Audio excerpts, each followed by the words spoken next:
Shalom saudara-saudara yang dikasihi Tuhan Yesus Kristus. Selamat pagi, selamat berjumpa dalam renungan pada pagi hari ini. Selamat beraktivitas dan selamat melayani Tuhan. Kita bersyukur karena kemurahan Tuhan. Hari ini kita boleh bangun dengan kekuatan baru. Semua karena anugerah Tuhan. Saat ini sebelum kita mendengarkan renungan firman Tuhan, marilah sama-sama kita berdoa. Bapa kami yang di sorga, Bapa dalam nama Tuhan Yesus Kristus, Tuhan dan Allah kami yang baik, kami bersyukur untuk berkat kemurahan-Mu, di sepanjang malam Tuhan sudah lindungi kami, dan pagi ini kami boleh ada sebagaimana kami adanya.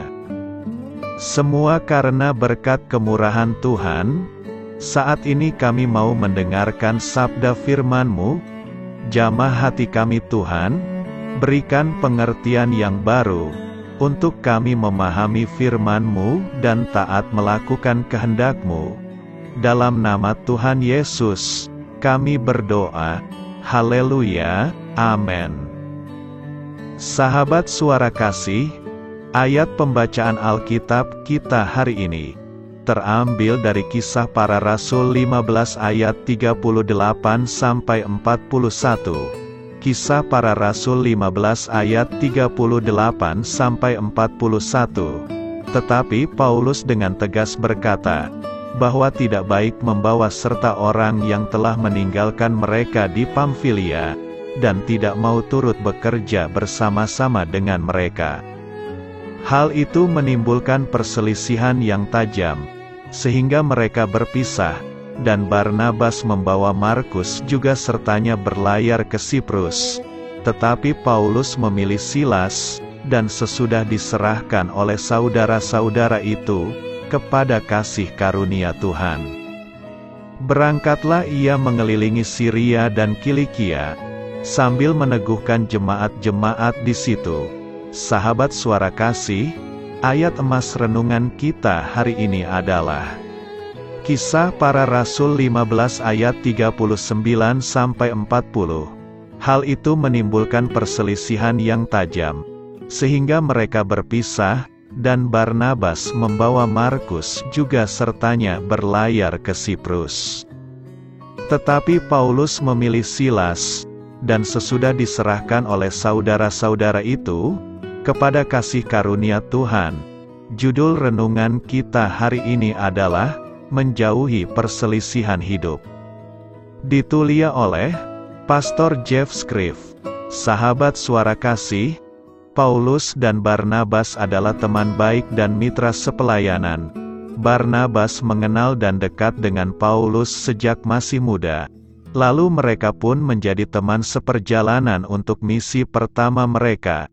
Roh Kudus bekerja memimpin keduanya dalam sebuah perjalanan pemuritan dan perintisan gereja yang pada masa itu penuh dengan rintangan. Ketika waktunya tiba untuk perjalanan misi kedua, masalah pun muncul. Barnabas berencana untuk kembali mengajak sepupunya Yohanes Markus. Dengan tegas Paulus pun menolak anjuran Barnabas. Paulus tidak mau melakukan perjalanan misi kedua ini dengan seseorang yang mudah menyerah. Karena di perjalanan misi pertama, Yohanes Markus yang ikut serta justru memilih menyerah ketika keadaan semakin sulit. Sementara Barnabas, di sisi lain, justru melihat potensi besar yang ada di dalam diri sepupunya itu. Dia ingin mengasihi dan mendorong Yohanes Markus terlibat dalam pelayanan yang berdampak, karena dia tidak mau membuat Yohanes Markus menyerah dengan iman dan potensinya. Perbedaan pandangan ini pun membuat Barnabas dan Paulus harus berpisah. Ini sangat menarik, perselisihan serius antara dua orang beriman, Paulus dan Barnabas, membuat keduanya harus berpisah dan melakukan pelayanan masing-masing. Kenapa kisah ini ada di dalam Alkitab? Apakah kisah ini bertujuan untuk menunjukkan bahwa di antara orang-orang percaya juga pasti akan terjadi perselisihan? Perselisihan di tengah hidup orang Kristen? Apa yang bisa kita pelajari dari kisah Paulus dan Barnabas yang membantu kita untuk memahami pergumulan orang-orang percaya saat ini? Kita bisa memetik beberapa pelajaran di antaranya. Yang pertama, kehidupan dan pelayanan tak lepas dari kritik. Perseteruan tentang Yohanes Markus bukanlah masalah dosa atau amoralitas. Tidak ada ayat Alkitab khusus yang menyampaikan kalau mereka harus membawa dia atau tidak. Itu adalah kritik pelayanan.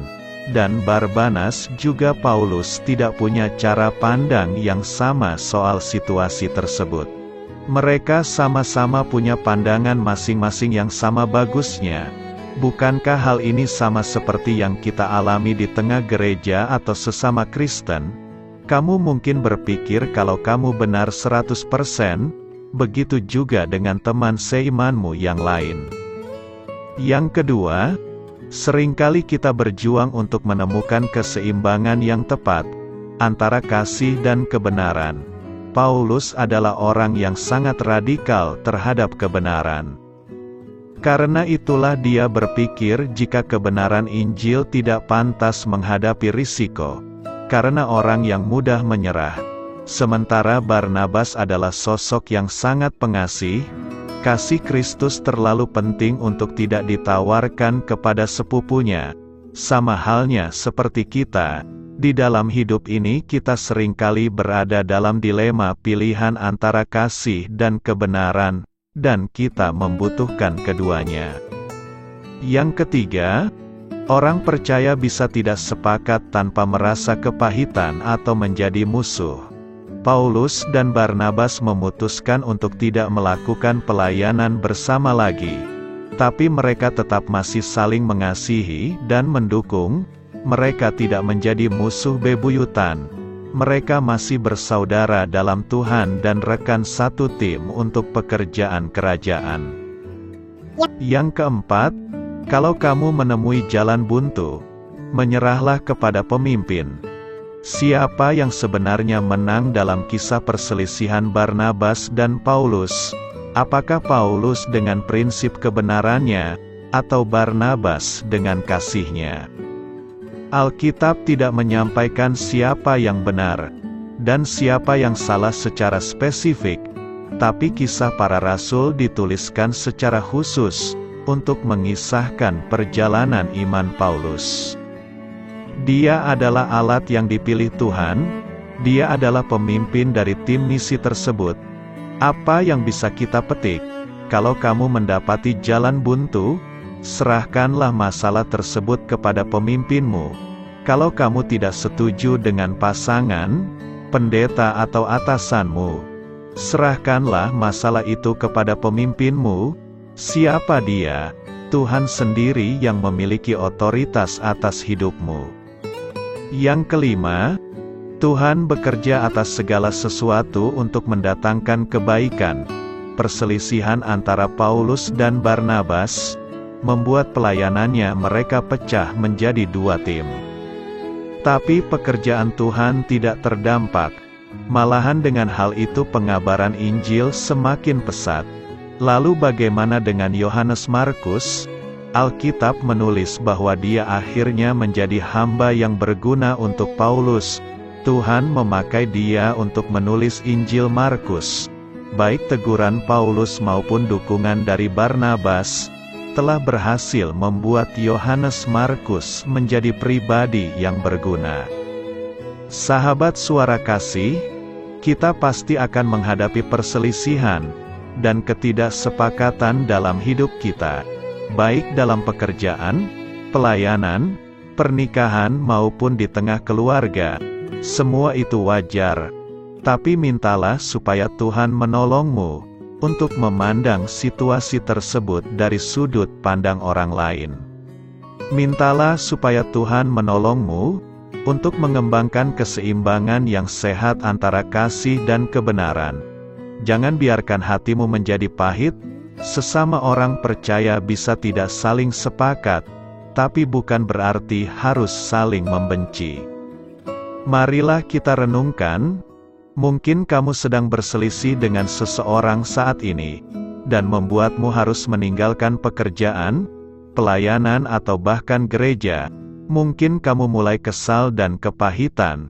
Akuilah apa yang kamu alami saat ini, dan minta kerendahan hati dari Tuhan, supaya kamu bisa memperbaiki hubunganmu dengan orang lain, sehingga kasih dan kebenaran Tuhan tetap tinggal di dalammu. Amin. Tuhan Yesus memberkati. Sahabat Suara Kasih, demikianlah renungan firman Tuhan pada pagi hari ini. Semoga menjadi berkat bagi hidup kita, dan sebelum kita memulai segala aktivitas kita di pagi hari ini, marilah kita berdoa. Bapa kami yang di sorga, Bapa, di dalam nama Tuhan Yesus Kristus, terima kasih Bapa, karena Engkau sudah menjadi Allah bagi kami. Kami juga bersyukur Bapa, untuk pertolongan-Mu, penyertaan-Mu, dan atas berkat-Mu di dalam kehidupan kami.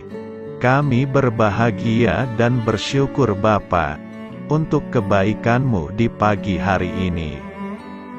Tak berkesudahan kasih setia-Mu, tak habis-habisnya rahmat-Mu, selalu baru setiap pagi, besar kesetiaan-Mu di dalam hidup kami. Terima kasih untuk firman-Mu. Pada pagi hari ini ya Bapa, kami mau belajar dan terus belajar tentang firman-Mu. Firman-Mu yang menguatkan dan meneguhkan iman percaya kami. Firman-Mu yang mengubahkan kehidupan kami. Kami mau berjalan bersama dengan Engkau di sepanjang kehidupan kami Bapa, agar kami tidak tersesat di dalam dunia ini. Terima kasih Bapa, buat kesempatan dan nafas kehidupan yang masih Engkau berikan. Kami mau memakai kehidupan kami untuk hormat dan kemuliaan nama-Mu.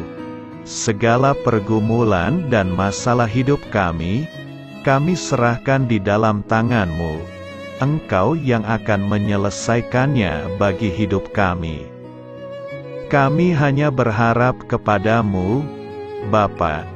Hamba berdoa untuk saudara-saudara kami yang sudah mendengarkan renungan firman-Mu pada pagi hari ini, yang saat ini sedang mengalami sakit penyakit, pergumulan, masalah, kebutuhan ekonomi.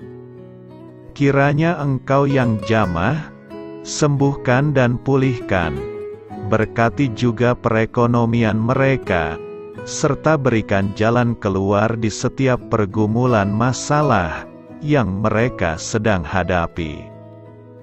Dan ajarlah kami Bapa, untuk selalu berharap dan percaya sepenuhnya kepada Tuhan Yesus. Kiranya Engkau yang terus memberkati kehidupan kami, keluarga kami, dan sanak saudara kami. Daerah tempat tinggal kami, bangsa dan negara kami, pemerintah-pemerintah kami, biarlah semuanya dalam perlindungan-Mu Bapa, dan jadilah sesuai dengan kehendak-Mu yang terbaik di dalam kehidupan kami.